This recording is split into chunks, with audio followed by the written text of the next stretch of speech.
ನಾನು ಕಳೆದ 15 ವರ್ಷಗಳಿಂದ ಸಾಮಾಜಿಕ ಚಟುವಟಿಕೆಗಳಲ್ಲಿ ತೊಡಗಿಸಿಕೊಂಡಿದ್ದೇನೆ. ನನ್ನ ಬೆಳವಣಿಗೆ ಸಹಿಸಲಾಗದ ಕೆಲವರು ಫೋನ್ ಮಾಡಿ ಬೆದರಿಕೆ ಕರೆಗಳನ್ನು ಹಾಕುತ್ತಿದ್ದಾರೆ. ನಾನು ಯಾವುದಕ್ಕೂ ಜಗ್ಗುವುದಿಲ್ಲ ಎಂದು ರಾಜ್ಯ ಅಲ್ಪಸಂಖ್ಯಾತ ಹಿತರಕ್ಷಣಾ ವೇದಿಕೆ ಮಹಿಳಾ ಘಟಕದ ಉಡುಪಿ ಜಿಲ್ಲಾಧ್ಯಕ್ಷ ತಬಸ್ಸುಮ್ ಹೇಳಿದ್ದಾರೆ.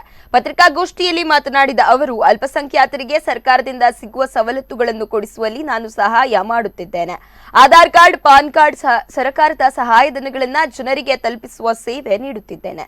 ಈ ಚಟುವಟಿಕೆಗಳಿಗೆ ನನ್ನದೇ ಧರ್ಮದ ಕೆಲವರಿಂದ ಬೆದರಿಕೆ ಇದೆ ಎಂದು ತಬಸ್ಸುಮ್ ಆರೋಪ ಮಾಡಿದ್ದಾರೆ. ಬೆದರಿಕೆ ಹಾಕ್ತಾ ಇರೋದು ನಾನು ಯಾರು ಅಂತ ಹೇಳ್ಬಿಟ್ಟು ನಾವು ಪ್ರೂಫ್ ತೋರಿಸ್ಬೇಕಲ್ಲ. ನಾವೇನ್ ಮಾಡಿದೀನಿ ಅವರು ಪ್ರೂಫ್ ತೋರಿಸ್ಬೇಕು. ಪ್ರೂಫ್ ತೋರಿಸಿದ್ರೆ ನಾವು ಹೇಳ್ಬೋದು, ಅವರಿಗೆ ಏನಂತ ಹೇಳ್ಬೋದು. ಸುಮ್ಮನೆ ಅವ್ರ ಹಿಂದೆ ನಿಂತ್ಕೊಂಡು ಬೆದರಿಕೆ ಹಾಕಿದ್ರೆ ಆಗ್ತಿತ್ತಾ? ಏನೆಲ್ಲ ಮಾಡ್ತಾರೆ ಅವ್ರು ಮಾಡಲಿ, ನಾನು ಫೇಸ್ ಮಾಡ್ಲಿಕ್ಕೆ ರೆಡಿ ಇದ್ದೀನಿ.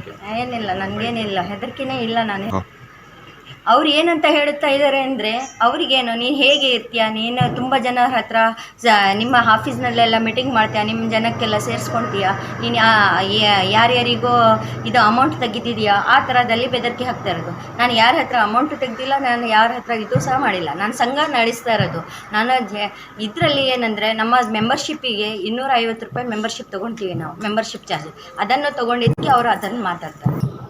ಅವ್ರು ಏನು ಹೇಳ್ತಾ ಇದ್ದಾರೆ ಅಂದರೆ, ನೀ ಈಗ ಉಡುಪಿನಲ್ಲಿ ಹೇಗೆ ಇರ್ತೀಯ, ನಾನು ನಿನ್ನ ಮೇಲೆ ಕಂಪ್ಲೇಂಟ್ ಮಾಡ್ತೀನಿ ಇದೆಲ್ಲ. ನನಗೆ ಯಾರಂತ ನನಗೆ ಗೊತ್ತಿಲ್ಲ ಸರ್. ಅವರು ಯಾರಂತ ಅದು ಗೊತ್ತಾದ್ರೆ ನಾನು ಆವಾಗಲೇ ಹೋಗಿ ನಾನು ಇದು ಮಾಡ್ತಾ ಇದ್ದೆ. ಯಾರಂತ ಇಲ್ಲ.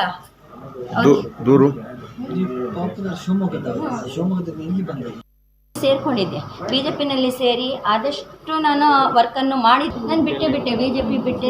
ನನ್ನಷ್ಟಿಗೆ ಸ್ವಸಹಾಯ ಸಂಘ ಇದ್ದಿದ್ದು ಮೈನಾರ್ಟಿದು ಅದು ಮತ್ತು ಇದೆಲ್ಲ ನಿಮ್ಮ ನವೋದಯ ಸಂಘ, ತ್ರಿಶಕ್ತಿ ಸಂಘ ಅದೆಲ್ಲ ಮಾಡ್ಕೊಂಡು ನಾನು ಇದ್ದೆ ಅಷ್ಟೊತ್ತಿಗೆ. ಅಷ್ಟರಲ್ಲೇ ಮತ್ತೆ ವಾಪಸ್ ನಾನು ಬಿಜೆಪಿ